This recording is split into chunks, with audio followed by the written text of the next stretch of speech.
Hi there guys, I hope you are having a good day. Grab yourself a cup of tea and let's talk some boxing now. Andy Ruiz Jr. who will take on Chris Arreola on May 1st. He says and has told reporters he is weighing 257 pounds, and that is of course a couple of weeks out from this fight. Now, he weighed in at 268 pounds for the first Anthony Joshua fight and 283 for the rematch. So he is considerably lighter from the second fight, but not from the first one. So he's not a huge amount lighter because he was overweight for the second Anthony Joshua fight. So I don't believe he's lost a huge amount of weight. He's lost probably some body fat and gained some muscle due to the way he has been training. We've seen him doing a lot of strength and conditioning training during his pictures and his videos that he's put on Instagram, on his YouTube channel as well. So Andy Ruiz Jr. is really taking this comeback seriously, and Chris Arreola is a good comeback for him, but after that fight,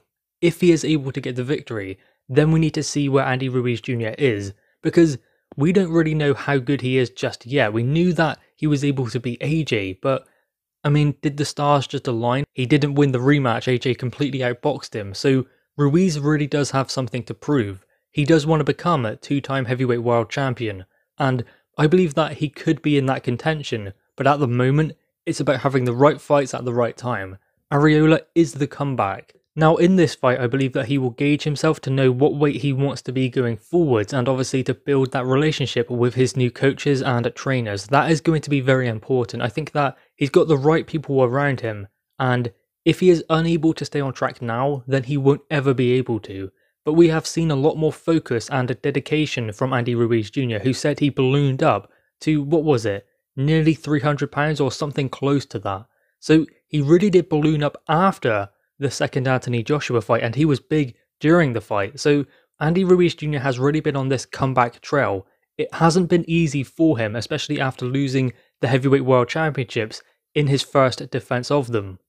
And of course, a lot is always made of Andy Ruiz Jr.'s weight, especially since he fought Anthony Joshua the first time around, talking about how big he was, and then the second fight, how big he was going to come in. He's lighter, he looks lighter in his pictures, but then all of a sudden, he comes in at 283.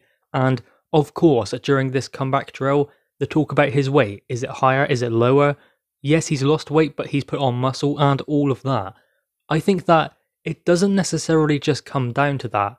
It's not just about a fighter's weight, it's also about their mindset and what they are able to do. So Andy Ruiz Jr., if you look at it, what wasn't he able to do in the rematch with AJ? He wasn't able to close the distance, he wasn't able to get close enough to him. His feet were too slow, slower than his hands. He's got great hand speed and he throws good combinations, but he cannot get in range, so therefore he cannot land those punches.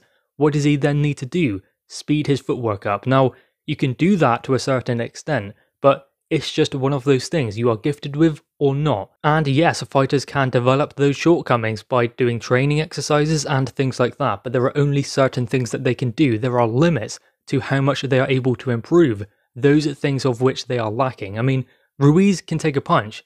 That is also something you cannot just give to someone or take away. That is something that fighters just have or they don't. Same with punching power, speed, footwork, positioning. Those certain fundamentals are things that a boxer has and can develop or doesn't have and have to improve on. Then the style they choose to use during their fights is tailored to their strengths, and obviously there are shortcomings, everyone has them.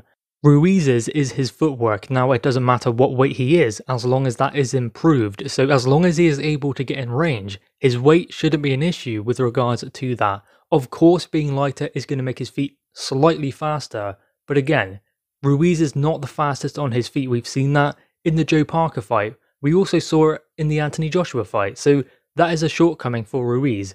The way he can improve on that is improve his positioning, so using the fundamentals. He doesn't have to be a fighter he isn't, so he's not going to be a fighter who boxes at long range and tries to outpoint someone. He's going to be someone who gets on the inside, gets close to his opponent, works down to the body, but to be able to do that, he needs to be able to get into the position to be able to land those punches. His hand speed, his chin will stand up. His hand speed is fast enough to get those punches off. He has a good amount of power as well, and he has a good chin, so if he gets caught coming in, he's unlikely to get knocked out unless he gets caught with a punch he just doesn't see. And that could happen in the heavyweight division. Anything can. Having a granite chin is one thing, but when you're hit by someone who weighs 17, 18 stone whilst he is coming in as well, then that is going to cause some damage. So it's not like Ruiz cannot be stopped, but his style is dependent on being able to take punishment and dish it out.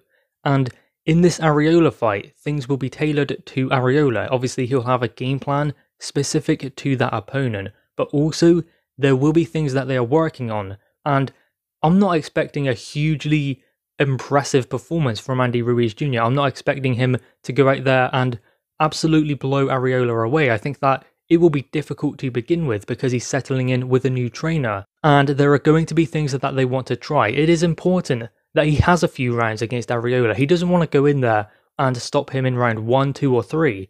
That's not going to be beneficial for Andy Ruiz Jr. The whole point of him getting in there with someone like Arreola, who can give him rounds but is going to struggle at some point in the fight. I mean, you would not expect Arreola to beat Andy Ruiz Jr. He is there to represent a challenge. He is there to give Andy Ruiz Jr. some rounds. As I said, it is impressive to get a first round knockout, or a second round, third round, maybe even fourth or fifth round, but it's just, what good does that do Andy Ruiz? He's with a new trainer, trying to get down to a different weight. Perhaps being too light doesn't really work for Ruiz. Maybe he loses some of that punch resistance or the punching power that could be vital, because it's all very well getting close to his opponent, but if his opponent can take his power and says, that's alright, I'll take some of that and dish out my own, then Ruiz gets dragged into a fight where he's kind of going like for like with his opponent. He needs to be using his strengths to his advantage. Perhaps being heavier does play to his strengths. So those are things he needs to work out in the fight with Arreola, and he needs someone therefore who will give him rounds. Blowing someone away in a couple of rounds isn't going to do him any good, because that doesn't tell you what kind of fighter Ruiz is at his new weight and with his new coaches. There is nothing then to go back to the drawing board and say, okay, this didn't work, that didn't work, let's then improve. So guys, anyway, what are your thoughts on this? Andy Ruiz Jr. is much lighter from the second Anthony Joshua fight, but not hugely, maybe 10 pounds from the first AJ fight.